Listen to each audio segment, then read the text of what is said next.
નવી નક્કોર પીડા રસ્તામાં છે. એક નવી નક્કોર પીડા રસ્તામાં છે. અચંબો થાય છે કે આજે હું શેરો શાયરી કેમ કરું છું. હેલો ફ્રેન્ડ્સ, હું છું મનાલી ગોસાઈ, તમારા બધાની હોસ્ટ, અને હાલતા ચાલતાના પૂરા ટીમથી તમારા બધાનો સ્વાગત કરું છું. ફ્રેન્ડ્સ, આજનું મારું શાયરી કરવાનું કારણ એ છે કે આજના જે આપણા સેલિબ્રિટી છે, એક્ટ્રેસ તો બહુ જ સરસ છે, પણ એની સાથે એમની જે કવિતાઓ છે, જે મેં લાઈન કીધી છે, એનાથી તમને અંદાજો તો આવી જ ગયો હશે કોણ છે. મારે તમને રાહ નથી જોડાવી, આપણે જઈએ અને એમને મળીએ. સો કમ, લેટ્સ ગો. ફ્રેન્ડ્સ, પૂર્વી દેસાઈ. હાય. પૂર્વીજી, વેલકમ. હાલતા ચાલતા શોર્ટકાસ્ટમાં તમારું સ્વાગત છે, પણ કોરો સ્વાગત તો હું નહીં કરું. તમારી શાયરીથી શરૂઆત કરીએ આપણે. કેમ નહીં, ચોક્કસ. એકચ્યુઅલી આ શોર્ટકાસ્ટ જે છે ને એ એટલા માટે હોય કે તમે આખા દિવસની ભાગદોડથી જ્યારે આમ સખત કંટાળ્યા હોવ છો ને ત્યારે આમ શોર્ટકાસ્ટ જોઈને થોડું ફ્રેશ થઈ જાઓ. તો અહીંયા જે શોર્ટકાસ્ટ જોઈ રહ્યા છે ને એમને માટે મારે એટલું જ કહેવાનું છે કે આપકી થકન કો મેરે હોને સે સહેલાઉંગી, मैं एक दिन गांव बनकर तुम्हारे शहर में आऊंगी. ક્યા વાત હે, ક્યા વાત હે. ચલો આપણે ચાલતા ચાલતા વાત કરીએ. જી બિલકુલ. તમારી કરિયરની શરૂઆત તમે ક્યાંથી કરી? એકચ્યુઅલી હું નાટકો કોલેજથી જ કરતી હતી, પણ ત્યારે કોમ્પિટિશન લેવલ પર કરતી હતી. ઓકે. પછી અમે લોકો મતલબ પછી મેરેજ થયા અને ઓલી થોડી સાંસારિક દોડધામ ને એ બધામાં અટવાઈ ગયું કરિયર ક્યાંક. પછી 2006માં અમે લોકોએ મુંબઈ શિફ્ટ કર્યું. હવે અહીંયા મોટું ફલક છે અભિનય ક્ષેત્રે એસ્પેશિયલી. તો મેં વિચાર્યું કે અહીંયા ફરીથી એકવાર કરિયર શરૂ કરી શકાય, અને મારા હસબન્ડનો પણ એમાં પૂરતો સપોર્ટ હતો કારણ કે એ પણ આ જ ફિલ્ડમાંથી છે. સો એ સમજી શકે એવું હતું. એટલે મેં નાટકો શરૂ કર્યા અહીંયા મુંબઈમાં જ, અને થોડા કમર્શિયલ નાટકો કર્યા, થોડા નોન કમર્શિયલ. પછી પણ કોમ્પિટિશન્સ માટે મને ગમતું હતું કરવાનું, તો કોમ્પિટિશન્સ માટે પણ કર્યા નાટકો. પણ એવું હતું કે after all I am a mother, અને ત્યારે મારું બચ્ચું હજુ 1-1.5 વર્ષનું હતું. એટલે મને ક્યાંક લાગ્યું કે પછી એક ઇનસાઇડ એક મોમ ફિલિંગ હોય કે થોડું ઘર અટવાઈ રહ્યું છે. તો પછી અમે ડિસાઈડ કર્યું કે હું બ્રેક લઈશ અને હસબન્ડ જોબ કરશે પ્રોપર. અચ્છા. સો એ પણ બ્રેક નહોતો, જો કે મેં અભિનય છોડ્યું અને પછી હું ત્યારે મુંબઈમાં ટિફિન્સ બનાવતી હતી. ટિફિન? યસ. સો ક્યા વાત હે. કારણ કે બાળક સાથે અમે બંને ડિસાઈડ કર્યું હતું કે બાળક આવશે તો બેમાંથી એક 24/7 રહેશે એની સાથે. અને હું અહીંયા પણ જેટલા પ્રેક્ષકો છે મારે એમને કહેવું છે કે પ્લીઝ તમારા બાળકોને પ્રોપર ટાઈમ આપો, પ્રોપર ટાઈમ. બાળકને મા અથવા ફાધર બેમાંથી એક એટ અ ટાઈમ એની પાસે હોવું જોઈએ, પ્લીઝ. આટલી રિક્વેસ્ટ છે મારી. સો પછી મેં કરિયર અટકાવ્યું, બ્રેક લઈ લીધો. Okay. After 8 years of break મેં ફરી પાછું એકથી શરૂ કર્યું. ફરી પાછી એ જ સ્ટ્રગલ, ફરી પાછા થોડા કમર્શિયલ નાટકો, અને ધેન આફ્ટર મને એવું લાગ્યું કે હવે હું ટીવી માટે પ્રિપેર છું.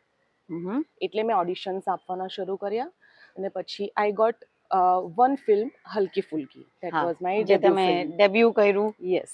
તમને તમારી આ બધી કવિતાઓ લખવાની પ્રેરણા ક્યાંથી મળે છે? કવિતા, હા, આ તમે બહુ જ સરસ સવાલ કર્યો એકચ્યુઅલી.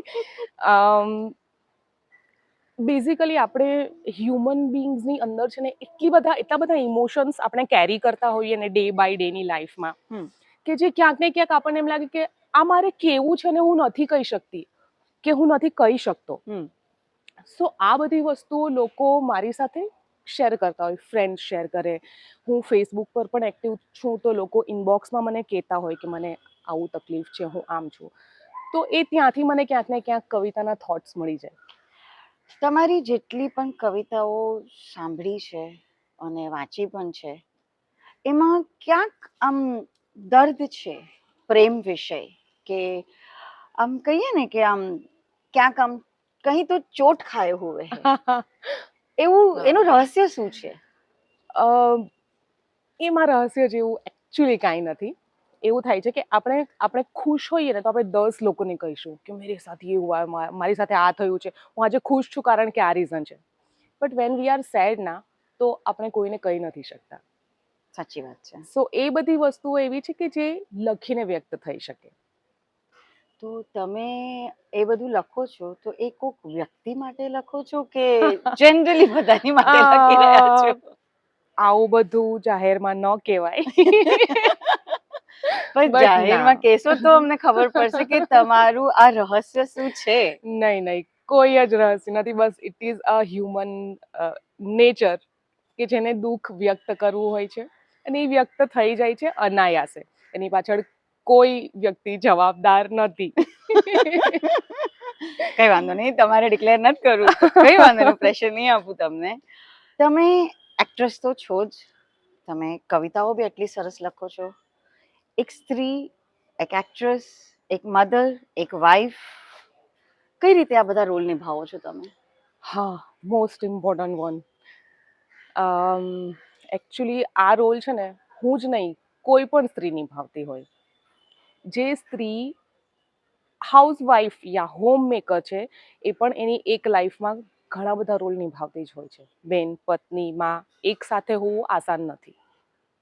સાચી વાત છે. અને રહી મારી વાત, તો મને હસબન્ડનો પૂરો સપોર્ટ છે આમાં. આઈ એમ થેન્કફુલ ટુ ગોડ એને માટે.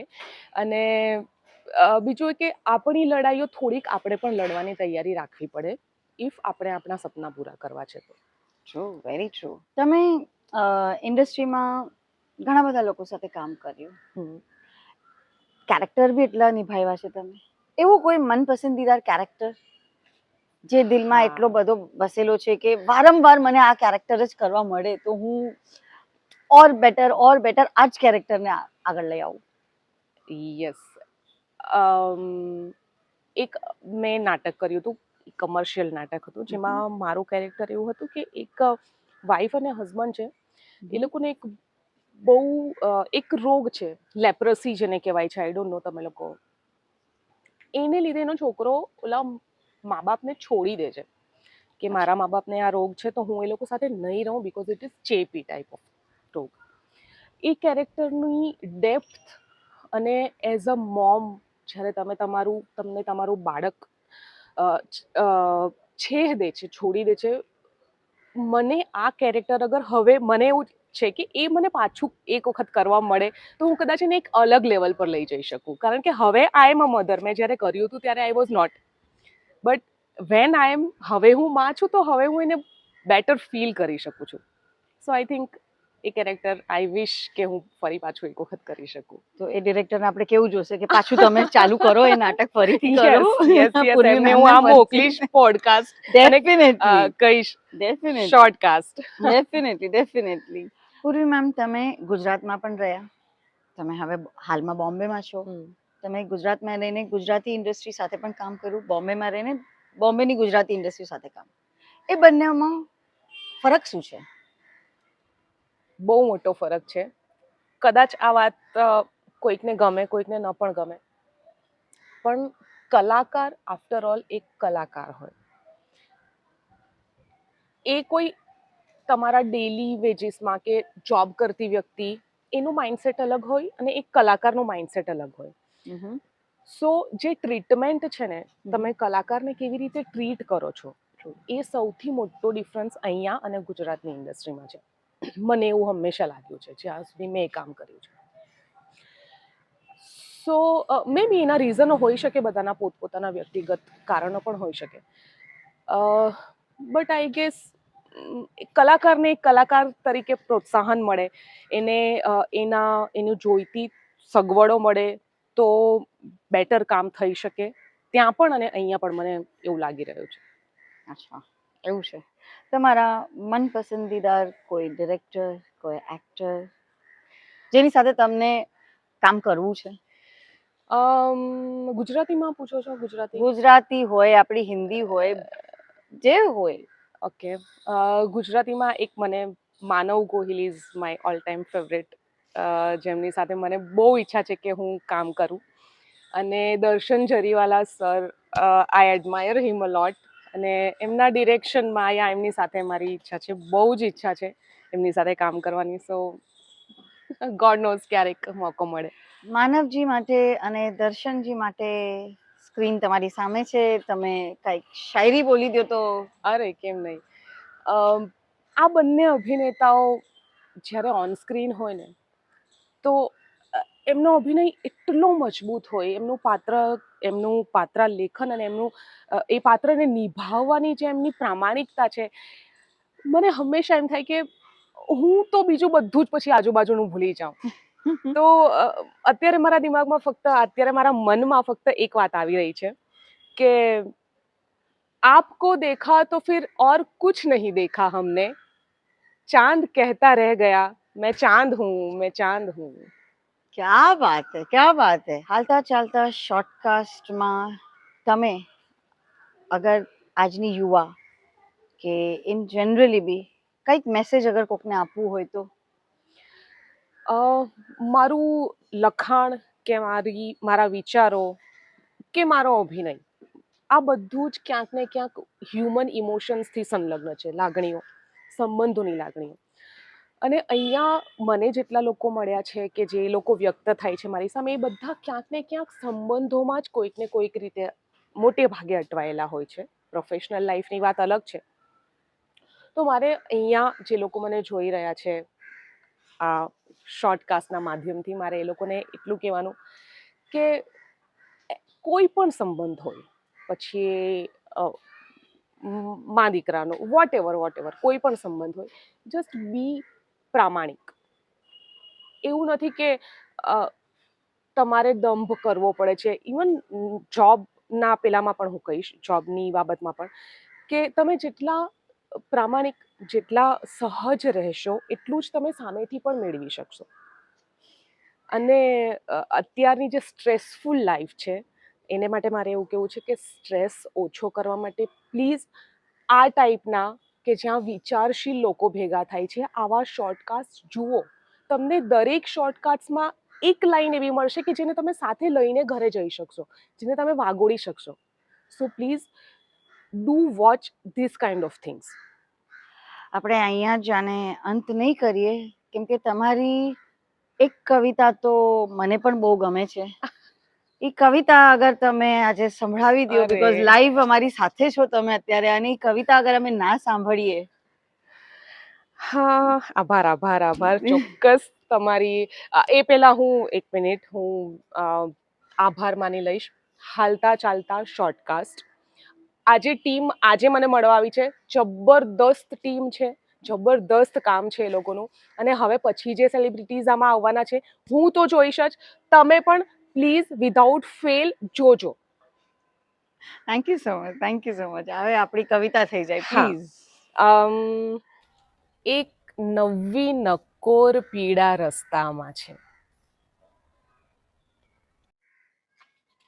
એક નવી નક્કોર પીડા રસ્તામાં છે. તે નહીં દીધેલા ચુંબનો પડખામાં છે. એક નવી નક્કોર પીડા રસ્તામાં છે.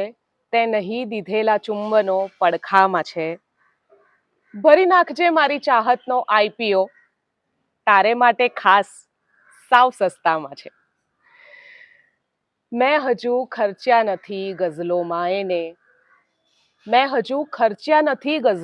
એને, તે દીધેલા આંસુઓ ગજવામાં છે. ને શોધી રહ્યા છે એ જવાનું બહાનું, પગ તળેથી ધરા બસ ખસવામાં છે. ને મારે માટે તો તારું હોવું એ જ ઉત્સવ, મારે માટે તો તારું હોવું એ જ ઉત્સવ, પણ તારે માટે મારું હોવું અથવામાં છે. ને સમય મળે તો કોક દી ઝાંકી લેજે સનમ, તારે માટે જ એક બારી કમરામાં છે. લે ત્યારે આવી ગઈ પોંખવા જેવી પડ, તારું નામ મારા વિશેની અફવામાં છે. Thank you so much. ક્યા બાત હે, ક્યા બાત હે. આ હા, ગૂઝબમ્સ આવી ગયા મને તો. Thank you. આભાર આભાર આભાર. આ કવિતા પ્લીઝ તમે બધાએ ઘડીએ ઘડીએ સાંભળજો. ક્યાંક તો તમારા દિલના કોનામાં આ શબ્દો ઉથલ પુથલ કરવાના જ છે. સો આજનો એપિસોડ અહીંયા જ આપણે ખતમ કરીએ છીએ. મળશું નેક્સ્ટ. જય માવ્યત. Bye bye.